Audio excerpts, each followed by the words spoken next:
It's your boy again, world's worst prepper. It's your man. I don't like saying it. I don't know if I'm looking for it. Anyway, so everybody thought I was crazy, you know.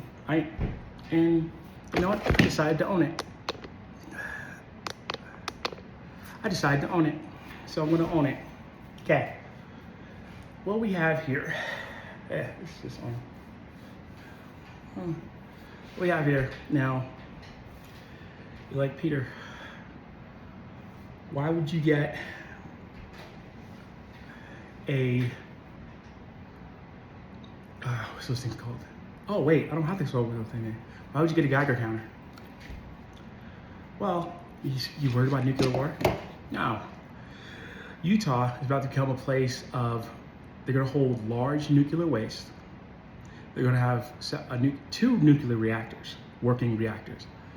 And they're going to have a data center.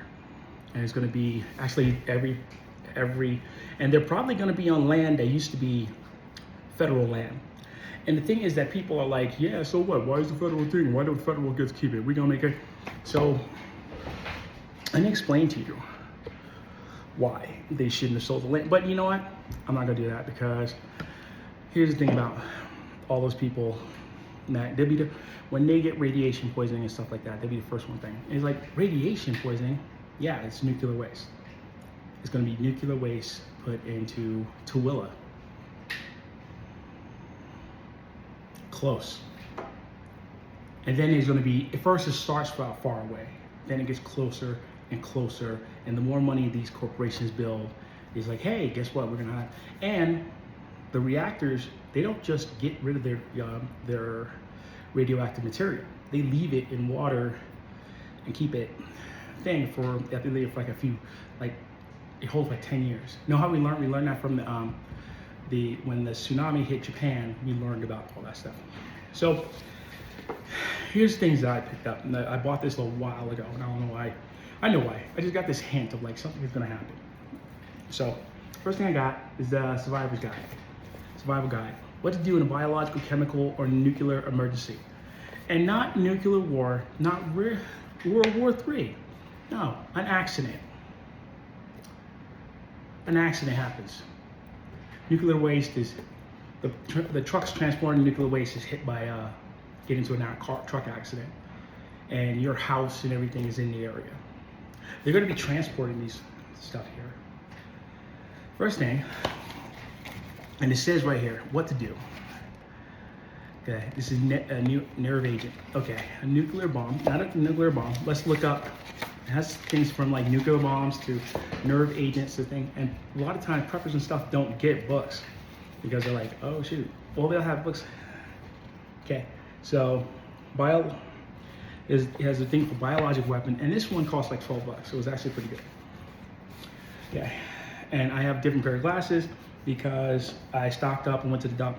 I paid several $100s for my one glasses, so I went to the dollar store and stocked up with a bunch of them. Okay, and so here we go. It talks about chemical. Here he goes. Nuclear weapons, emergency planning, radiation primer, dirty bombs, nuclear reactor. It says nuclear reactor, page 28. It's like, no, chapter 28, page 207. See, it's good to read. And so,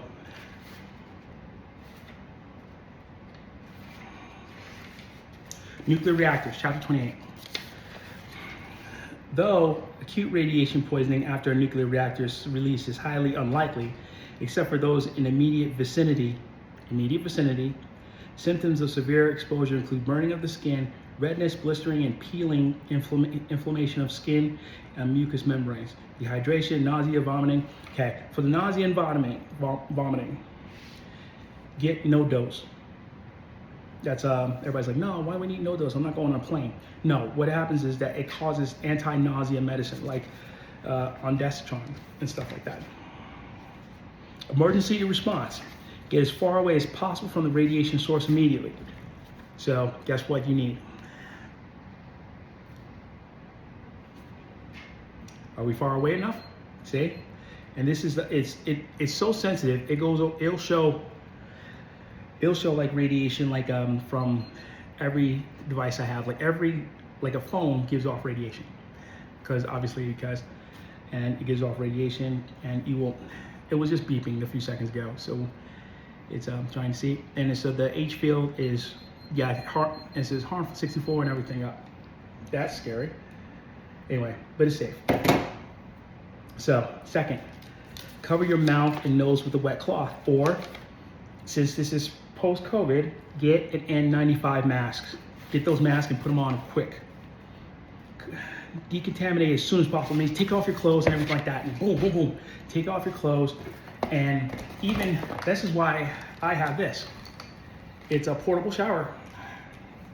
Just in case you gotta hurry up, get to where you need, and if I can get it turned on, portable shower bucket.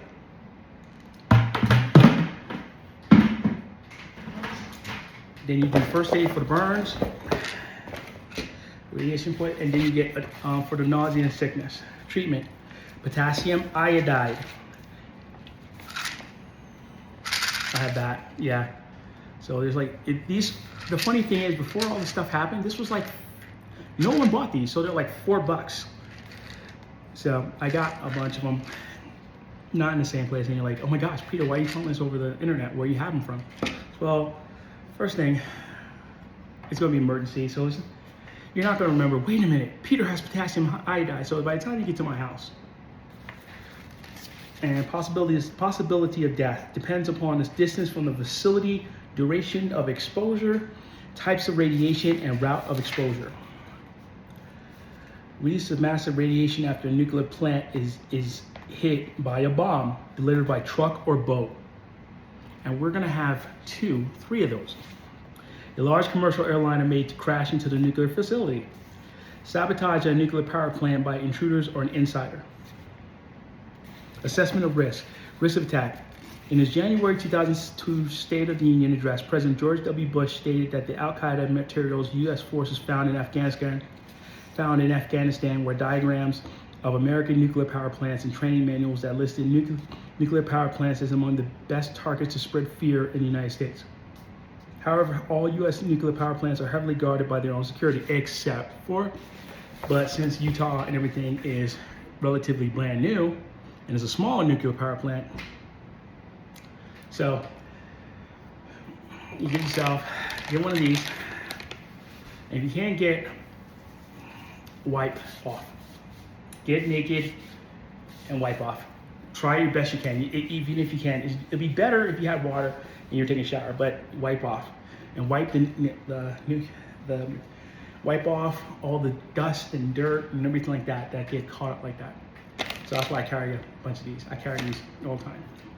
And sanitizer too. And you're like, oh my gosh, you're one of those COVID vaccinated people. No, because they can be used for other things, like nuclear, like we're gonna be having a state with nuclear facilities close to it. Like in Georgia, they have the Savannah River site, and everybody was prepared. Everyone knows we were prepared. So this cost me $10. Actually, I don't think it did cost that much. And this I keep in my my prepping kits. I have 2 actually. I keep my prepping kits, and before a disaster. I'm not worried about like a lot of the people like, oh, I'm going to Democrats and communists and all. No, I'm more worried about accidental disasters, wildfires. That's another thing. If you're forced to evacuate and the wildfires hit towards these new nuclear facilities, and you're like, no, I can't be there, but it's a desert. So they'll be draining a lot of water, they'll be doing a lot of airlifting, and a lot of that material will go into the ground. Look at Chernobyl. So imagine a place the size of Chernobyl in Utah. So imagine if you're like, it was an accident and a leakage spill and whatever, and then you can't go there. And you have to wear things to make sure that you're not exposed to that much radiation. So I would suggest All this stuff cost me around 30 bucks. I would suggest getting some kind of an NBC suits and all this other stuff like that work too. They're fantastic. And I have a thing, but I'll do that on another episode. But like I said, it's hard times, but that doesn't mean that we have to sit there idly by. You know, we can prepare for ourselves, and we can make sure people say I can't. It won't matter. It doesn't matter. The starfish, you know, the story of the starfish girls put after a storm, starfish comes along and they're spread out on the beach, and if they don't get this thing, they'll dry up and die. So this little girl took upon herself to start throwing starfish, and it was like thousands of starfish, but she was putting one at a time every morning. She'd go there, and an old man walked over there, most likely wearing a red hat. Walked over and said, "Why are you doing this? It's pointless. It doesn't matter. All you're doing is just you're holding the inevitable." And the little girl picked up one starfish. It picked up and said, "Well," and threw it in the ocean, and it said it mattered for that starfish. So remember that. Just get a small 72-hour kit. They have them at Walmart. They have anything, and I would prepare, because it's not like it's the end of the world, but it's going to be a point where there's going to be more natural disasters, more blackouts, and everything like that. And just prepare. For $100 you can get everything you need. That's it. And it's Peter, the boy, worst prepper ever. You're like, yeah, you're gonna take a price from worst prepper ever? Yeah. You know why? Because it's us. That's us. Me and you. We're the same thing. We're like, okay, I got the thing. Okay. You have a good day.